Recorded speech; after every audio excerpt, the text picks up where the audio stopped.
Армысыздар, құрметті қатысушылар. Мен Қасым Аманжолов атындағы жалпы орта білім беретін мектебінің 8-ші сынып оқушысы Мұсалимова Диана. Біздің зерттеу жобамыздың тақырыбы макулатураны ретикуляциялау арқылы биоконтейнерлер жасау. Зерттеу мақсаты қағаз қалдықтарын қайта өңдеудің тиімді технологиясын жасау және өсімдіктерді отырғызуға арналған қоршаған ортаға зиянсыз биодеградable контейнерлер жасау. Зерттеудің міндеттері қағаз қалдықтарының қоршаған ортаға әсерін зерделеу және макулатураны ретикуляциялаудың экологиялық маңызын ғылыми тұрғыдан негіздеу, макулатурадан биоконтейнерлер дайындаудың тиімді технологиясын әзірлеу және дайын өнімнің физикалық қасиеттерін тәжірибе жүзінде сынау, биоконтейнерлердің өсімдіктердің дамуына әсерін бағалау және жобаның экологиялық, экономикалық тиімділігін есептеу арқылы практикалық қолданыс аясын анықтау. Зерттеу гипотезасы: макулатураны ретикуляциялау арқылы жасалған биоқұмыралар пластик қалдықтарын азайтады және өсімдікті топырақ қалдысымен бірге отырғызу арқылы тамыр жүйесін 100% сақтайды. Біз теориялық барысында 1 тонна макулатураны өңдеу арқылы 17-24 ересек ағашты сақтап қалуға болатынын анықтадық. Зерттеу жұмысының практикалық бөлімін іске асыру мақсатында макулатураның әртүрлі түрлері мен табиғи байланыстырғыш заттар таңдап алынды. Зерттеу нысаны ретінде тұрмыстық қалдықтар арасында ең көп кездесетін қағаз түрлері қарастырылды. Тәжірибе барысында биоконтейнерлердің беріктігі мен құрылымын анықтау үшін келесі макулатура түрлері пайдаланылды. Газет қағазы талшықтар жұмсақ суға тез езіледі, бірақ дайын өнімнің беріктігі орташа болады. Офистік ақ қағаз құрамында целлюлоза мөлшері жоғары, өнімге жақсы тығыздық береді.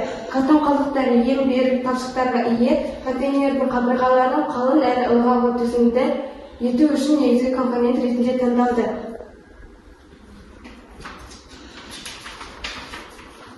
Қолданылған материалдардың мен байланыстырғыш заттар: биоконтейнерлердің экологиялық тазалығын сақтау үшін химиялық желімдердің орнына келесі табиғи материалдар таңдалды.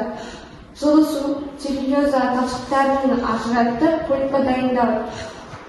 Ұнтақтаған жұмыртқа қабығы құрылымды нығайту және бұршақты топырақты кальциймен байыту.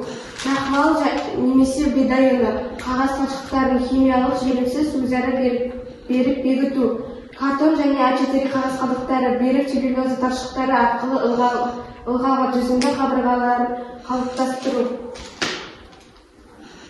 Биоконтейнерлер жасау процесі бірнеше жүйелі кезеңнен тұрады. Тәжірибе барысында макулатураны сапалы қайта өңдеу үшін келесі технологиялық алгоритм әзірленді. Бірінші кезең ұсақтау қағазды 2 см қиындыларға бөлу. Екінші кезең гидратация, жылы суға 12-24 сағатқа жүгірту. Үшінші кезең езу, механикалық өңдеу арқылы біртекті пульпа алу. Төртінші кезең байланыстыру, клейстер мен табиғи қоспалар араластыру. Бесінші кезең формалы қалыпқа салу және артық ылғалды сүзгі арқылы сығу. Және алтыншы кезең кептіру, табиғи ортада 24-48 сағат кептіріп, берік құрылым алу. Биоконтейнерлердің өсімдіктерге әсерін зерттеу үшін біз тәжірибелік топ пен бақылау тобын салыстыра отырып 14 күн бойы бақылау жүргіздік. Зерттеу нысаны ретінде тез өсетін көшеттер таңдалды. Бақылау барысында келесі физиологиялық ерекшеліктер анықталды. Биоконтейнерлердің қабырғалары дем алатын қасиетке ие болғандықтан топырақтағы ылғалдың бір қалыпты сақталуы байқалды.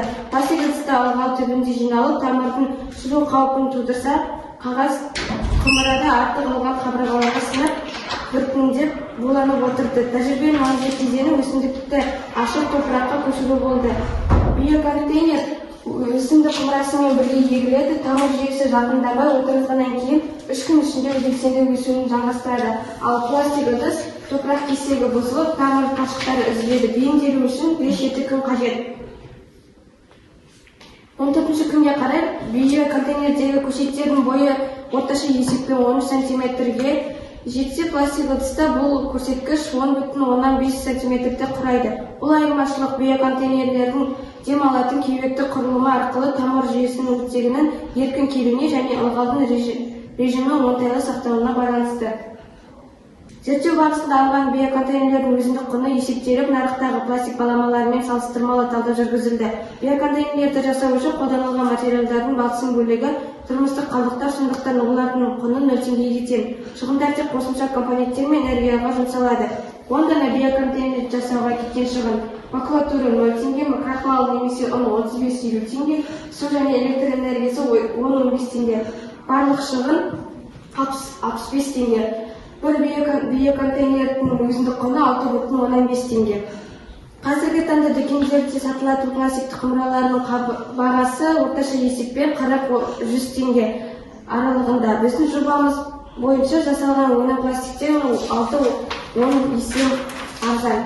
Практикалық ұсыныстар: зерттеу нәтижелерін мектеп жылыжайларында, қалалық көгалдандыру мекемелерінде және жеке қосалқы шаруашылықтарда қолдану ұсынылады. Пластик ыдыстардан бас тарту қоршаған ортаның ластануының деңгейін төмендетуге қосылған үлкен үлес. Болашақта бұл технологияны жетілдіріп, пульпа құрамында кептірілген табиғи тыңайтқыштар мен пектонцидтер қосу арқылы интеллектуалды биоконтейнер жасауды жоспарлап отырмыз. Назарларыңызға рахмет.